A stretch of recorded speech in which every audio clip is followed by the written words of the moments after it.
가지니라.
오늘 본문에서는 이제 사도 베드로가 두 가지의 기적의 사건을 보여줍니다. 그런데 이 사건에서는 먼저 애니아라고 하는 사람이 중풍병에 걸린 지가 8년이 되었습니다. 베드로가 그 소식을 듣고 가서 그에게 내 자리를 정돈하여 일어나라 라고 하고 그가 일반적인 삶을 살아가게 되는 이야기가 먼저 나옵니다. 그런데 우리가 한 가지 관심을 가져야 될 게 무엇이냐면 이 병의 나음에 관심을 가지면 안 됩니다. 병의 나음을 통해서 어떤 일이 일어났느냐, 모두가 동네 사람들이 그로 인해서 예수를 믿더라 이렇게 되어져 있죠. 그래서 표적을 행하는데 오늘 베드로가 행했던 표적이 무엇이냐, 바로 누가복음 5장 17절에 나와 있는 어린아이가 마치 중풍에 걸려 있어 이렇게 주님께서도 중풍병자를 걸린 사람에게 내 침상을 들고 일어나 걸어가라 라고 말씀하셨던 내용을 기억하게 하는 겁니다. 그래서 오늘 베드로는 어떤 사역을 하느냐, 그냥 그가 병낫게 했다가 아니라 바로 예수님께서 행하신 사역을 그대로 행하는 것입니다. 그래서 그대로 행함을 통해서 이거는 복음의 역사였고 결론은 예수를 믿게 되었더라 라는 이야기로 결론이 맺어지고 있습니다. 결국 진정한 치유의 역사가 무엇이냐, 바로 일상의 삶으로 복귀하게 하셨고 믿음의 자리로 서게 하셨던 일이 바로 진정한 치유의 사역이었음을 오늘 보여주고 있습니다. 그리고 나서 이제 오늘 두 번째로 다비다라고도 하는 이 여인이 죽음을 맞이하게 됐습니다. 그가 예수님의 제자가 되어서 욥바라고 하는 곳은 예루살렘 중심에 있는 곳은 아니고요, 해변 도시여서 이방인의 도시입니다. 그런데 거기에서 선행과 구제를 하는 그 여인이 죽게 되었을 때 바로 베드로가 가서 예수님의 이름으로 그에게 명령을 해서 그가 나음의 역사가 있었던 이야기를 합니다. 이 말씀도 무엇을 기억나게 하냐면 회당장이었던 야이로의 딸이 죽었을 때 예수님께서 가서 이 아이가 죽은 것이 아니라 잔다라고 해서 그를 일으켜 세우셨죠. 바로 그 사건을 기억나게 하면서 오늘 베드로를 통해서 이 다비다가 일어나게 되었고 그 일로 인해서 주변에 주님을 믿게 되는 역사가 일어났음을 오늘 우리에게는 말씀을 하고 있습니다. 그래서 오늘 분명하게 말씀하고 있는 것은 베드로에게 또 제자들에게 예수님께서 승천하시기 전에 말씀하셨죠. 예루살렘과 온 유대와 사마리아와 땅끝까지 이르러 내 증인이 되리라. 이 약속이 이루어져 가는 겁니다.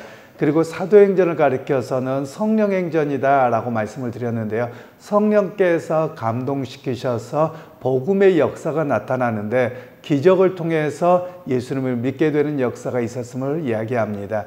그래서 오늘 우리에게는 과거에는 기적들이 많이 일어났습니다.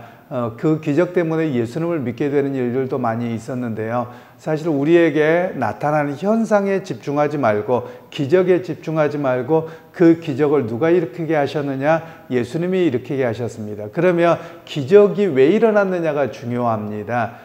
이 기적이라고 하는 것은 오늘과는 좀 다른 상황이긴 하겠습니다만 예수님께서 행하셨던 사역에는 크게 세 가지로 보여집니다.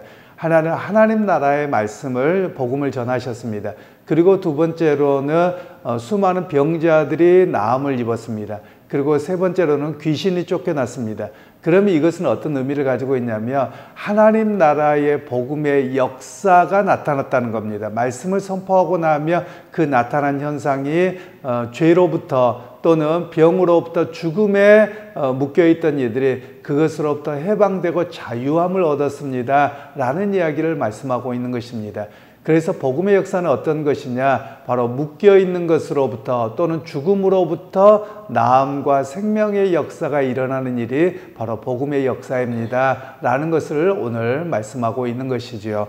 그래서 오늘 이 본문을 통해서 우리에게 말씀하고 있는 것은 주님께로 돌아오게 하는 역사가 복음의 역사고 죽음의 역사를 깨트리는 것이 복음의 역사고 그리고 병에 오랫동안 갇힌 자가 나음의 역사가 복음의 역사입니다. 그러면 오늘 우리에게도 마찬가지입니다.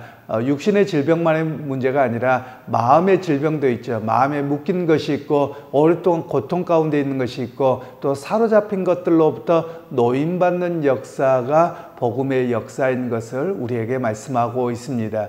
여러분 우리는 끊임없이 살아가면서 변화가 있어야 됩니다. 어떤 변화냐면 눈에 보이는 것에 묶이지 않아야 됩니다. 사람들은 눈앞에 보이는 두려움과 걱정과 염려에 묶여지기 마련입니다. 물론 이 걱정을 하지 말라는 것은 아니겠지만 그러나 이 걱정에 묶여서 사람들은 하나님의 복음의 자유함을 누리지 못하게 됩니다. 그래서 오늘 복음의 역사는 그 묶임으로부터 자유함을 주셨고 그리고 그것을 통해서 주님을 의지하고 바라보게 하시는 역사가 있음을 우리에게 말씀합니다. 구약에서부터 살펴보면 그렇습니다. 구약에서부터도 이스라엘 백성들을 하나님 나라로 부르셨습니다. 하나님 나라와 하나님의 백성으로 부르셨다는 말씀은 하나님을 의지하고 믿음으로 바라보게 하는 일입니다. 그런데 이스라엘 백성들은 끊임없이 오늘 무엇을 먹을까 무엇을 마실까에 묶여버립니다. 오늘의 염려 그리고 외국의 군대를 보면서 그들이 묶이고 무너지게 되어져 있죠. 바로 오늘 우리에게는 예수님께서 그 묶임으로부터 노임받게 하셨고 오늘 사도들을 통해서도 복음의 역사는 바로 우리에게 노임을 갖게 하셨다라는 것을 이야기합니다. 그래서 예수님의 사역은 사도들에게 이어져 있고 오늘 우리에게도 이어져야만 합니다. 오늘날 우리가 세상의 것에 묶여서는 아니 됩니다. 복음의 역사는 하나님의 역사를 바라보게 하고 노임받게 하고 자유하게 하고 해방하게 하는 역사가 바로 복음의 역사인 것이지요.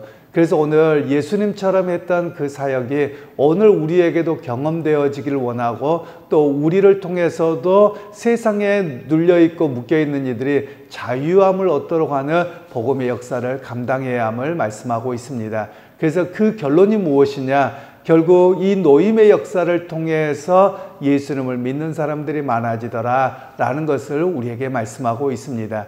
그러게 여러분 오늘 하루도 복음의 자유함 속에 살아가시는 여러분이 되기를 원하고 또 누군가가 무엇에 묶여있고 과거의 아픔의 상처에 묶여있는 이들에게 복음을 선포함을 통해서 예수께로 돌아와 참 자유와 은혜를 누리게 되는 그런 선포자의 역할들 또 우리 자신도 그것을 누리게 되는 오늘 하루의 삶이 되기를 주님의 이름으로 축원합니다.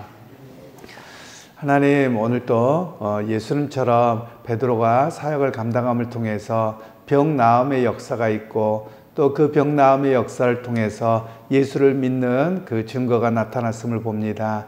하나님 오늘 우리에게도 또는 질병으로 또는 마음의 병으로 묶여있는 이들이 있다며 예수 그리스도 안에서 자유함을 얻게 하시고 회복의 역사가 있게 하셔서 일상의 삶으로 복귀되어 하나님의 은혜를 바라보고 살아가는 우리 모두가 되게 하옵소서. 예수님의 이름으로 기도하옵나이다.